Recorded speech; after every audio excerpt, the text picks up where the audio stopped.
What is the future for diamond mining at Argyle?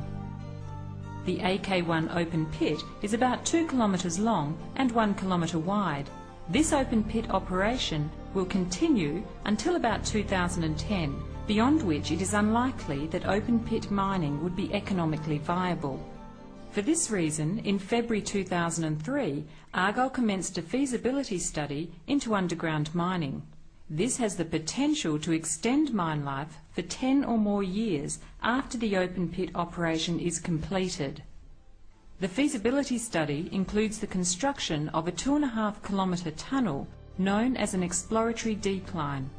This decline enables Argyle to study the rock formations surrounding the ore body. Argyle started building the decline in mid-2003 and should complete the works by the end of 2004. Following the completion of the feasibility study, Rio Tinto will make a decision on the viability of underground mining. This decision is likely to be made in early 2005. Now, let's look at the two options for the mine's future.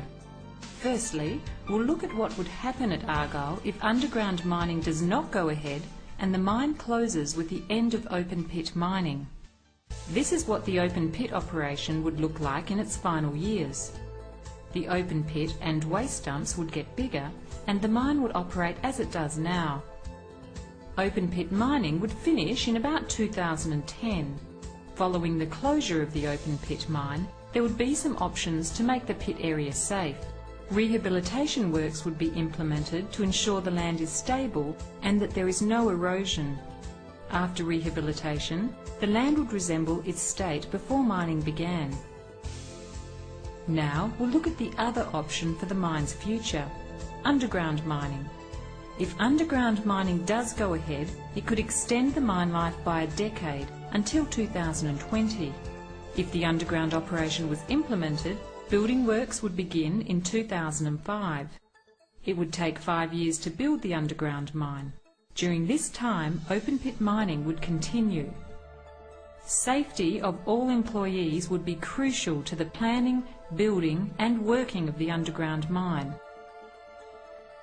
The underground mining operation would require 4 tunnels to be built from the eastern side of the existing open pit area.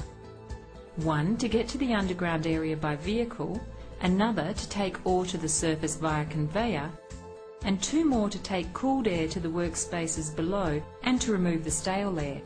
These air tunnels would be linked to the surface by vertical shafts.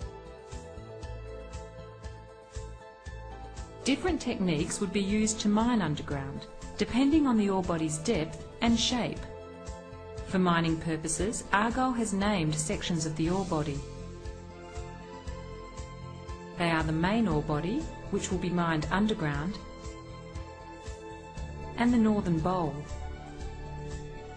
The northern bowl, located at the northern area of the existing pit, would be deepened and remain as an open pit mine during the first years of underground mining. The main ore body would be mined by block caving, which requires tunnels to be constructed underneath the ore body or block. After a slice is blasted off the bottom of the ore body, the ore above falls in under its own weight and is collected in the tunnel underneath by large funnels. Below the part of the ore body where block caving would take place, and after completion of that process around 2013, Argyle would begin sub-level caving. In sub-level caving, the ore would be blasted from a series of tunnels with the mine being worked from the top down. After diamond-bearing ore is removed from the ore body, it would be crushed underground, then sent via conveyor to the process plant on the surface. The underground mining techniques proposed by Argyle are based on detailed research of mining methods used around the world. In addition, information from the exploratory decline will provide more details of the rock formations beneath the pit. The underground mining operation would not change the current boundaries of the open pit. However, when viewed from above, the pit would no longer look like a stepped open pit mining operation, as the sides and bottom of the pit would cave in due to the underground activity.